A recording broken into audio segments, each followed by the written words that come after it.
दालचीनी की चाय सर्दियों की खुशबूदार और गर्म रखने वाली चाय। सर्दियों में जिस्म को गर्म रखने, थकन दूर करने और मूड बेहतर बनाने के लिए दालचीनी की चाय एक बेहतरीन इंतखाब मानी जाती है। इसकी मीठी खुशबू और मध्यम रंग दिल को सुकून देते हैं, जबकि हाजमा, सरदर्द और जिस्मानी दर्द में भी ये चाय फ़ायदेमंद समझी जाती है। अज्जा: 1 कप पानी, आधी छोटी चम्मच दालचीनी पाउडर, 1 अदद दालचीनी की लकड़ी, आधी छोटी चम्मच शहद अगर चाहे, और 1 टुकड़ा अदरक इख्तियारी। तरीका: एक पतीली में पानी डालकर उबाल लें। उबलते हुए पानी में दालचीनी पाउडर लकड़ी शामिल करें। चाहें तो अदरक का टुकड़ा भी शामिल कर लें ताकि जायका मज़ीद खुशबूदार हो जाए। इसे 3 से 4 मिनट हल्की आंच पर पकने दें ताकि दालचीनी का असर अच्छी तरह पानी में शामिल हो जाए। चाय को छान कर कप में निकालें। आखिर में अगर चाहें तो शहद शामिल करें और गर्म गर्म चाय का मज़ा लें।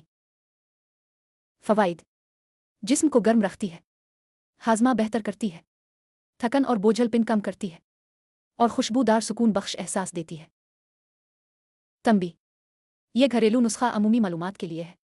अगर आपको कोई मुस्तकिल बीमारी, एलर्जी या तिब्बी मसला हो तो बाकायदा इस्तेमाल से पहले अपने मुआलिज से ज़रूर मशवरा करें।